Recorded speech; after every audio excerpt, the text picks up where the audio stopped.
Bonjour, aujourd'hui on va essayer d'étudier l'exercice suivant qui permet de déterminer les extrémas selon une contrainte. Dans notre exercice, donc la fonction de deux variables est la suivante: f de x y égale à 3x au carré moins 4xy plus 12. La contrainte c'est 3x plus 4y égale à 12. Alors, qu'est-ce qu'il faut faire? Donc, normalement, il y a plusieurs méthodes. Dans notre vidéo, on va utiliser la première, bien sûr, qui concerne la méthode de substitution. Il y a aussi la méthode d'équilibre, il y a aussi la méthode de Lagrange. On va les voir dans d'autres vidéos. Alors, la méthode de substitution, de quoi il s'agit? Donc, je dois euh, remplacer la valeur de... Je dois trouver la valeur de y en fonction de x. Donc, 3x égale, donc on a 3x plus 4y égale à 12. Cela implique que 4y égale à 12 moins 3x, c'est-à-dire que y égale à 12 moins 3x sur 4.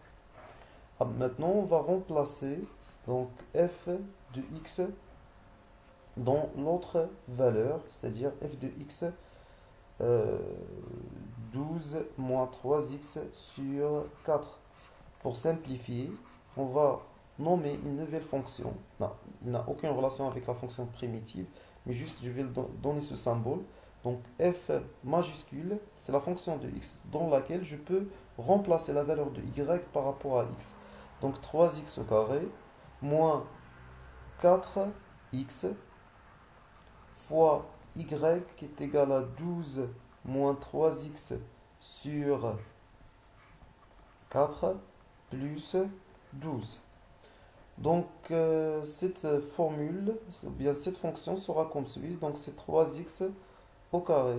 4 avec 4 on va le simplifier. Moins x fois 12 moins 3x plus 12. Ce qui va donner en fin de compte 3x au carré moins 12x.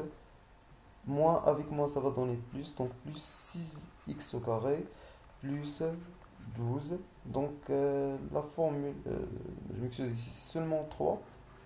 Alors 3x au carré plus 3x au carré, ça va donner 6x au carré moins 12x plus 12. Alors maintenant, qu'est-ce qu'on va faire? On va euh, calculer la dérivée de f. Alors f' de x, ici puisqu'il y a une seule variable, ou bien la dérivée, donc ou bien f' de x directement. Donc ça va donner, dans notre cas, x au carré, donc la dérivée c'est 2x fois 6, ça va donner 12x. Après la dérivée de x c'est 1, donc après on aura moins 12. Donc f seconde, f' de x égale à 0 est équivalent que 2x moins 12 égale à 0. Cela veut dire que x égale à 1, car 12 sur 12 ça va donner 1, et en même temps, la valeur de y à partir de cette valeur c'est 12 moins 3, c'est-à-dire 9 sur 4. Et la valeur de y c'est 9 sur 4. Donc ça c'est un extrémement. Qu'est-ce qu'il nous reste maintenant? C'est de connaître est-ce que c'est une variable minimale ou bien une variable maximale.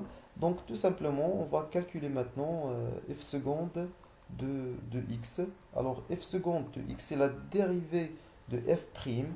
F prime c'est 12x moins 12. Donc la dérivée de x c'est 1 fois 12 c'est 12. Bien sûr, la dérivée de 12 c'est 0. Et après, on aura que cette valeur f seconde de x c'est positif. Donc, puisque f seconde de x est positif, donc c'est la deuxième dérivée positive, donc on a une valeur minimale.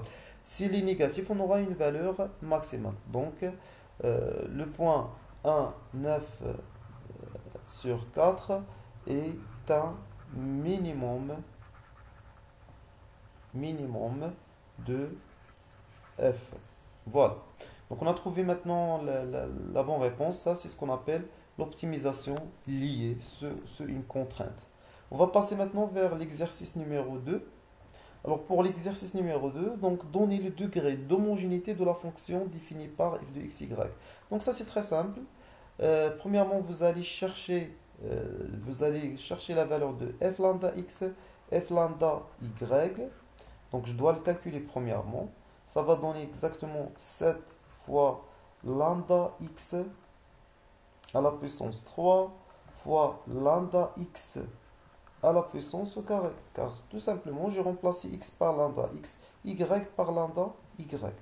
Donc ça va donner en fin de compte 7 fois lambda au cube x cube fois lambda au carré x au carré. Donc lambda au cube fois lambda au carré, ça va donner lambda à la puissance 5. Donc c'est 7 à la puissance lambda à la puissance 5 fois, je m'excuse ici, c'est y et c'est pas x, c'est y.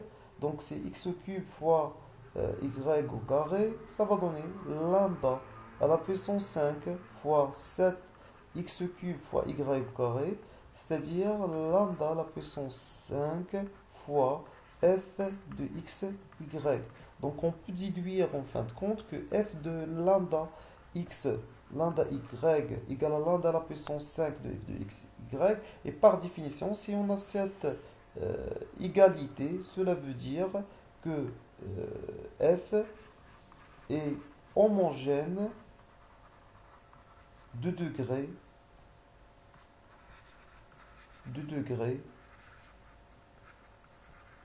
5. Donc je vous remercie, bonne chance et à une prochaine vidéo, Inch'Allah.